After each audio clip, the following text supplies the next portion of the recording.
Hello నేను మిస్సెస్రావు. రాబోయేటువంటి రోజుల్లో హైదరాబాద్లో ఇళ్ల ధరలు ఎలా ఉండబోతున్నాయి అనేది ఒక సర్వే జరిగింది. ఈ సర్వే చేసింది ఎవరంటే ISIR అనేటువంటి సంస్థ. ఈ సంస్థ ఇచ్చినటువంటి నివేదిక మీద ఆధారపడి ఇల్లు కొనటమా అమ్మడమా అనేది ఒక ఒపీనియన్కి రావచ్చు. ఎందుకంటే పేద మధ్యతరగతి వర్గాలు, ప్రత్యేకించి మధ్యతరగతి వర్గాలు హైదరాబాదులో ఒక ఫ్లాట్ కొనుక్కోవటమా లేదంటే ఇల్లు కొనుక్కోవటం అని అంటే చాలా కష్టంగా మారింది. ఇవాళ విల్లా రేటు 3 కోట్లు తక్కువ లేదు. అలాగే హైరేస్లో దాదాపు 3 నుంచి 5 కోట్లు బలుగుతుంది. స్టాండర్డ్ అపార్ట్మెంట్లో ఇష్టానుసారంగా రేట్లు చెప్తున్నారు. వాస్తవంగా స్టాండర్డ్ అపార్ట్మెంట్లో డిమాండ్ లేదు. సెకండ్ సేల్స్కి వెళ్ళారు ఈ మధ్యకాలంలో మధ్యతరగతి వర్గాలు. ఆ సెకండ్ సేల్స్ని కూడా సోషల్ మీడియా డిస్టర్బ్ చేసింది. ఎలా డిస్టర్బ్ చేసిందంటే ప్రభుత్వం వేలం వేసింది భూముల్ని. ఎకరా 150 కోట్ల రూపాయల కొనుగోలు చేశారు. దాన్ని బేస్ చేసుకొని హైదరాబాదులో మీరు ఎక్కడికి వెళ్ళినా గజం 2 లక్షలు అని చెప్పి లెక్కేసేసి అన్డివైడెడ్ షేర్ని క్యాలిక్యులేట్ చేసి డబుల్ బెడ్రూమ్కి సంబంధించినటువంటి పాత ఇంటిని 10 నుంచి 15, 20 సంవత్సరాల పాత ఇంటిని కూడా 60 లక్షల నుంచి 70 లక్షలు చెప్తున్నారు డబుల్ బెడ్రూమ్. అదే ట్రిపుల్ బెడ్రూమ్ అయితే దాదాపు 1 కోటి రూపాయలు చెప్తున్నారు సెకండ్ సేల్స్ని. అదేమంటే అన్డివైడెడ్ షేర్ ఎక్కువ ఉంది, 2 లక్షల రూపాయల గజం ఉందని చెప్పి లెక్కేస్తున్నారు. అన్డివైడెడ్ షేర్కి అక్కడ మార్కెట్లో ఉండే ల్యాండ్కి సంబంధం లేదు ఒకటి. 2, డబుల్ బెడ్రూమ్ అంటే దాని విస్తీర్ణం ఎంత, అసలు దాని కార్పెట్ ఏరియా ఎంత, ఒరిజినల్గా ఉన్నది ఎంత, ఇవన్నీ లెక్కలు చాలా ఉంటాయి. కానీ అవేమీ లేకుండా SFT లెక్కన సెకండ్ సేల్స్ని కూడా ఇప్పుడు చెప్పేస్తున్నారు. దీంతో సెకండ్ సేల్స్ మార్కెట్ కూడా కుప్పగూలిపోయింది. ఇవాళ సెకండ్ సేల్స్లో ఇల్లు కొనడానికి కూడా మధ్యతరగతి ముందుకు రావట్లేదు. అందుకే ఈ మధ్యకాలంలో మీరు అబ్జర్వ్ చేస్తే సోషల్ మీడియాలో అనేక వేదికల మీద షార్ట్ వీడియోస్ రూపంలోనో లేదంటే యూట్యూబ్ వీడియోస్ రూపంలోనో సెకండ్ సేల్స్ సంబంధించినటువంటి వివరాలు కోకొల్లలుగా దుమ్మెత్తి పోస్తూ ఉన్నారు. మొత్తం అనేక రకాలుగా వచ్చేస్తున్నాయి సోషల్ మీడియాలో. అయితే అసలు నిజంగా హైదరాబాద్లో డిమాండ్ ఉందా, రియల్ ఎస్టేట్ పరిస్థితి ఏంటి అనేది కనుక లెక్కేస్తే ఓవరాల్గా రియల్ ఎస్టేట్ని గందరగోళంలో పడేశారు.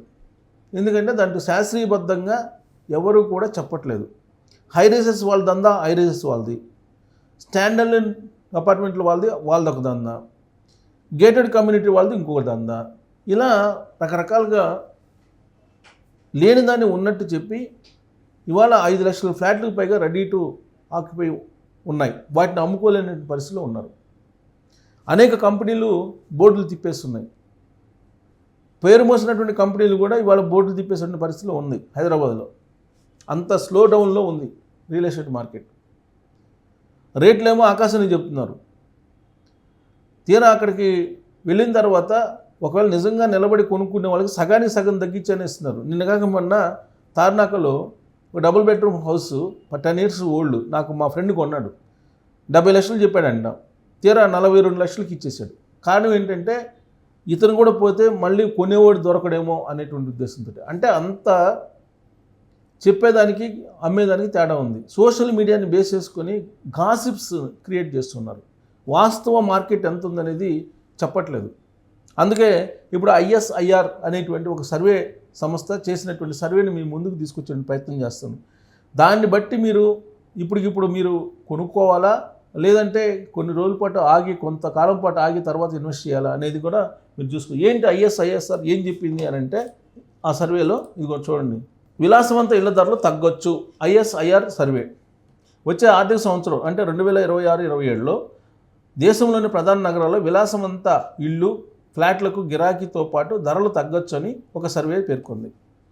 ఇండియా లగ్జరీ రెసిడెన్షియల్ అవుట్లుక్ 2026 నివేదికలో ఈ విషయాన్ని property consultant India Sotheby's International Realty ISIR తెలిపింది.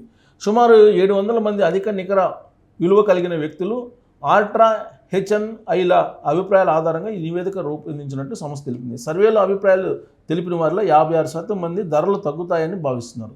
2026-27లో GDP వృద్ధి 6 నుంచి 7% ఉండొచ్చని 72% మంది పేర్కొన్నారు. సో ఇది GDP వృద్ధి ప్రభుత్వ పరంగా ఉంటుంది. కానీ ఇల్లు ధరలు తగ్గుతాయని చెప్పేసి దాదాపుగా 60% మంది చెప్తున్నారు. ఇళ్ల ధరలు తగ్గుతాయని చెప్పి సర్వేలో పాల్గొన్నటువంటి వాళ్ళు.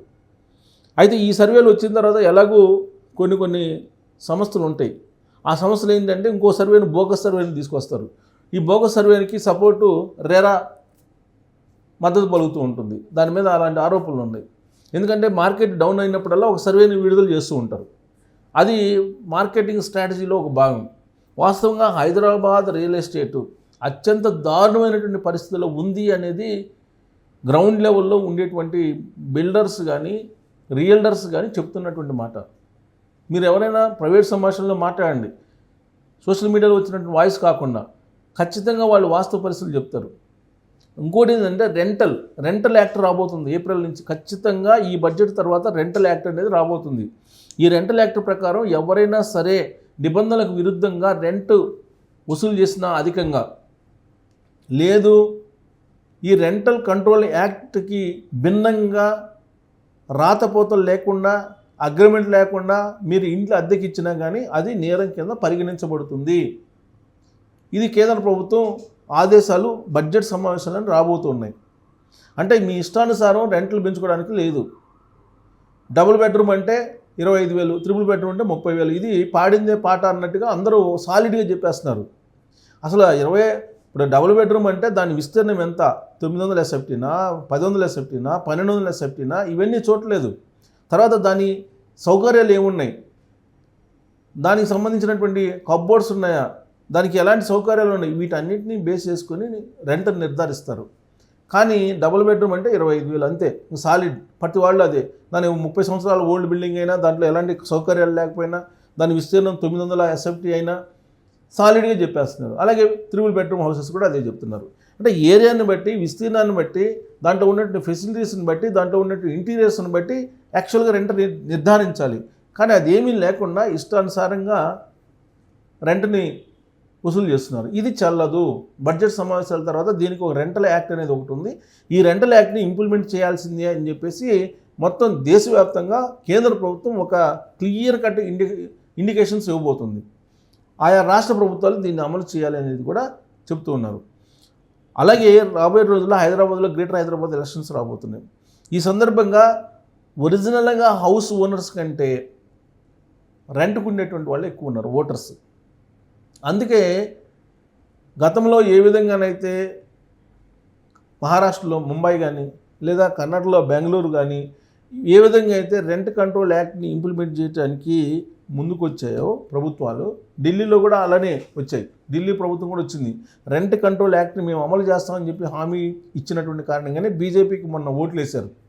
ఈసారి కూడా కాంగ్రెస్ పార్టీ ప్రభుత్వం రెంట్ కంట్రోల్ యాక్ట్ని మేము పగడ్బందీగా అమలు చేస్తామని చెప్పి హామీ ఇస్తేనే గ్రేటర్ హైదరాబాద్ ఎలక్షన్లో గెలిచే అవకాశం ఉంది.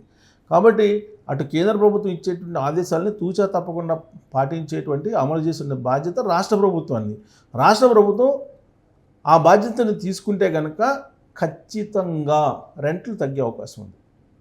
ఎవరైతే తగ్గించారో వాళ్ళు చట్టానికి విరుద్ధంగా నేరానికి పాల్పడినట్టుగా భావించాల్సి ఉంటుంది. హౌస్ ఓనర్స్ని తీసుకెళ్ళి జైల్లో పెట్టాల్సిన పరిస్థితి ఏర్పడుతుంది. కాబట్టి రాబోయేటువంటి రోజుల్లో అటు రెంట్ల విషయంలో కానీ, ఇటు సెకండ్ సేల్స్ విషయంలో కానీ, లేదా రెడీ టు ఆక్యుపైగా ఉన్నటువంటి వెంచర్స్ విషయంలో కానీ, హైరైజ్ విషయంలో కానీ, లేదా గేటెడ్ కమ్యూనిటీస్ విషయంలో కానీ ఖచ్చితంగా మందకొడిగా మార్కెట్ ఉంటుందని చెప్పి తాజాగా సర్వే చెప్తున్నటువంటి మాట. సో దీన్ని బట్టి మీరు హౌస్ కొనుగోలు చేయాలా లేదా ఫ్లాట్ కొనుగోలు చేయాలా లేదా అనేది మీరు నిర్ధారించుకోవచ్చు. రాబోయేటువంటి రోజులన్నీ గడ్డు రోజులు. హైదరాబాద్లో ఇల్లు అమ్ముకునేటువంటి పరిస్థితి ఉండదు అనేది సర్వేలు చెప్తున్నాయి. అలాగే రియల్ ఎస్టేట్ నిపుణులు చెప్తున్నారు. సో దీని మీద మీ అభిప్రాయం తెలియజేయచ్చు. Thank you.